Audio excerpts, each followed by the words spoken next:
Ya sabemos que Nayib Bukele es el presidente de mayor popularidad en la región. Tiene el 92% de aprobación y va por la reelección. Pero ¿cómo llegó hasta este punto? ¿Es Nayib Bukele el salvador del Salvador? ¿Cómo nacen las pandillas que combate? ¿Qué pasó con las denuncias de los más de 300 jóvenes que han muerto bajo el régimen de excepción? Tenemos que saber de dónde venimos, porque no venimos de Suiza, no venimos de Noruega, venimos de ser el país más violento del mundo. Esta escena de las maras destruyendo las tumbas de sus líderes, de quienes antes eran sus amigos o familiares, es la fiel representación de la lucha a muerte de Bukele contra los pandilleros. El objetivo, que no quede rastro ni memoria, borrando lo que algún día fue la Mara Salvatrucha y parte de la historia de años de horror de ese país. Pero por el bien de este informe vamos a recordar. Vámonos para los años 80. El Salvador vivió una guerra civil durante 12 años que, con apoyo de Estados Unidos, enfrentó a la guerrilla del Frente Farabundo Martí, una guerra que dejó 75.000 muertos y cerca de 400.000 salvadoreños refugiados en Estados Unidos, principalmente en Los Ángeles. Fueron cientos de familias las que tuvieron que huir del conflicto, una situación que a mí no me sorprende y es algo que se está replicando por toda Latinoamérica. De esa migración, los más jóvenes de Los Ángeles se unieron para defenderse de las pandillas urbanas. Así nace la Mara Salvatrucha y Barrio 18.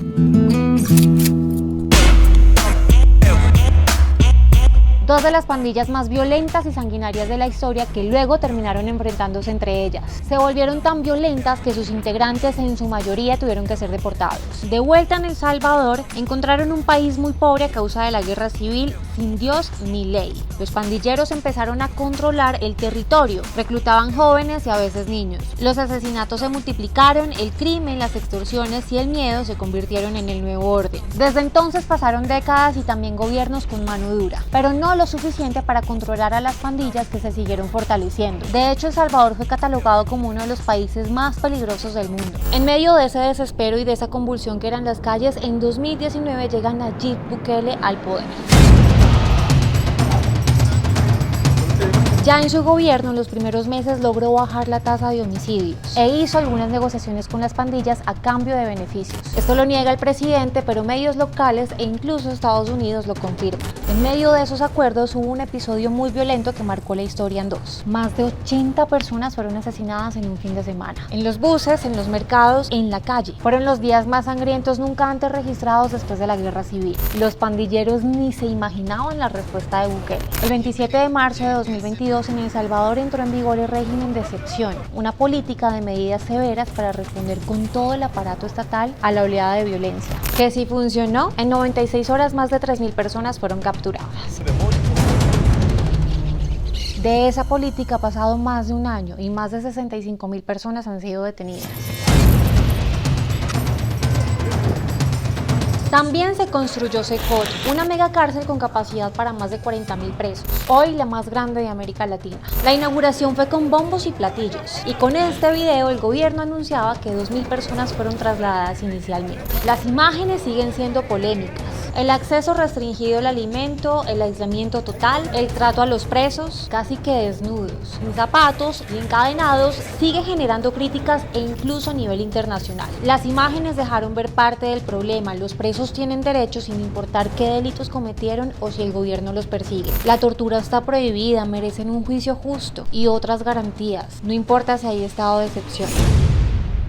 De hecho, la ONU ha denunciado que la mayoría de las detenciones en El Salvador han sido arbitrarias y que en las redadas de los barrios más empobrecidos también han caído jóvenes inocentes. Las ONGs Cristosal y Socorro Jurídico Humanitario denunciaron que unas 300 personas que estaban bajo custodia del Estado murieron de forma violenta, torturados, estrangulados o por desnutrición, y algunos de estos casos ya han sido documentados por medicina legal. Lo mejor que puede hacer el gobierno, en este caso, es culminar prontamente el estado de excepción y adoptar unas políticas públicas que le permitan mantener esta lucha contra las estructuras criminales y mantener el orden público.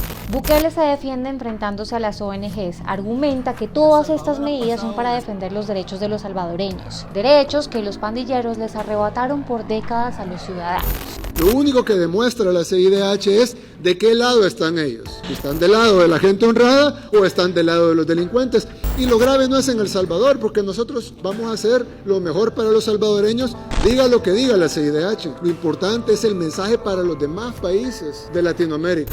Con todo y conociendo esta situación, países vecinos se han empezado a antojar de la firmeza de Bukele y miles de personas de muchas partes del mundo lo idolatran. Por ejemplo, Honduras. Recientemente copió su modelo con el trato de los presos porque controlarlos se les estaba saliendo de las manos. Estas percepciones de seguridad, de convivencia y de orden público ha permitido que la gente se sienta muy cómoda y que los números de favorabilidad del presidente crezcan a tal punto que ya varios presidentes de la región quieren simular sus prácticas. Mientras algunos gobiernos en América Latina son complacientes y buscan darle muchas prebendas a estructuras criminales, en El Salvador se adoptan medidas ejemplares de orden y respeto institucional. Pero valdría la pena reflexionar si Bukele ha reducido significativamente la violencia homicida en El Salvador, haciendo uso también de medidas inaceptables. Bukele dice que su límite es Dios, pero sus ambiciones podrían poner en riesgo la democracia. ¿Hasta dónde lo llevarán sus ganas de poder y reelegirse? Para el 92% de los salvadoreños, Bukele sí es el Salvador del Salvador.